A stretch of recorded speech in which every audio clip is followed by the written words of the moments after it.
हिमाचल प्रदेश अन्य पिछड़ा वर्ग ओबीसी आयोग में प्रदेश सरकार द्वारा हाल ही में अन्य वर्गों की नियुक्तियों को लेकर सियासी पारा गर्मा गया है।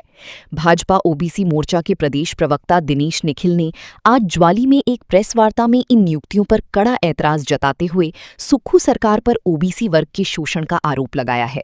उन्होंने स्पष्ट किया कि यदि सरकार ने इन नियुक्तियों को तुरंत रद्द नहीं किया तो मोर्चा एकजुट होकर प्रदेश में उग्र आंदोलन शुरू करने पर विवश होगा। दिनेश निखिल ने कहा कि प्रदेश सरकार ओबीसी वर्ग के अधिकारों के साथ खिलवाड़ कर रही है।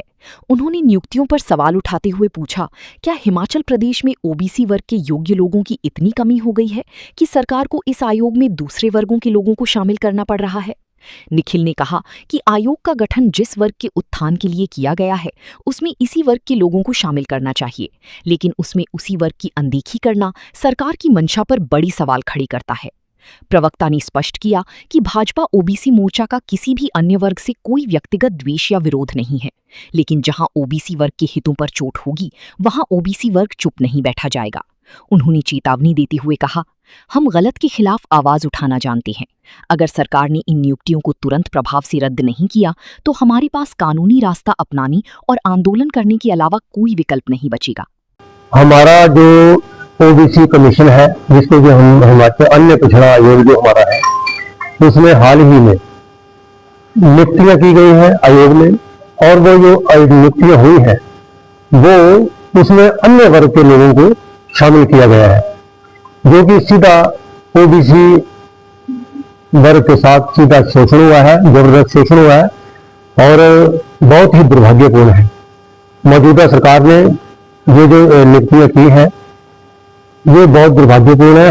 हमारा किसी भी वर्ग से कोई द्वेष नहीं है, कोई द्वेष भावना से हम लोग ये प्रेस कॉन्फ्रेंस नहीं कर रहे हैं। हमारी 2 दिन पहले हमारी वर्ग को लेकर बैठक हमारे आदरणीय हमारे प्रदेश के अध्यक्ष श्रीमान रामलोक धनोटिया जी के निर्देशानुसार उनके आदेश है कि आपने पूरे हिमाचल प्रदेश में ये जो है ओबीसी की जो हमारे साथ जो शोषण हुआ है, ये इसके ऊपर आपने सबने अपनी जगह हर विधानसभा में प्रेस वार्ता करनी है।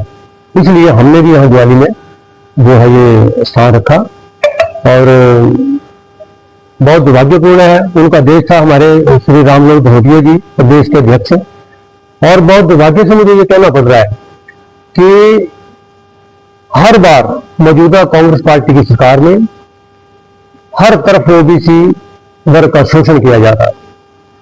अभी मैं कल एक खबर अभी आज के न्यूज में पढ़ रहा था कि हमारे जो आदरणीय मंत्री जी हैं यहाँ से चौधरी चंद्र कुमार जी, वो पिछले कल दिल्ली में एक ओबीसी कोई कार्यक्रम था बहुत बड़ा दिल्ली में, तो वहां पर गए थे और उन्होंने वहां पर ओबीसी के हित की बात करी। बहुत अच्छी बात है कि आपने ओबीसी हित की बात करी है, लेकिन आपने वहां ओबीसी के हित की बात करी और यहाँ आपकी नाक के नीचे ओबीसी का शोषण किया जा रहा है। ओबीसी आयोग में अन्य वर्ग के लोगों को इसमें शामिल किया जा रहा है।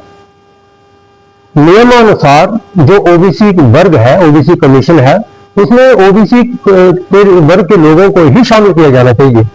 जैसे स्वर्ण आयोग है तो उसमें स्वर्ण के लोगों को ही शामिल किया जाता है। एससी आयोग है उसमें एससी वर्ग के लोगों को शामिल किया जाता है, ऐसा नियम है। तो ये जबरदस्ती तरीके से ओबीसी वर्ग को नीचा दिखाने के लिए मंशा पर सरकार की मंशा पर सवाल खड़े होते हैं कि ये कैसे है, इस प्रकार से ये कोई न्याय नहीं है, ये अन्याय हो रहा है ओबीसी वर्ग के साथ। हम लोग ओबीसी वर्ग को आगे बढ़ाना चाहते हैं, दिन रात उनके लिए मेहनत करना चाहते हैं, तो अभी उनको जागना पड़ेगा।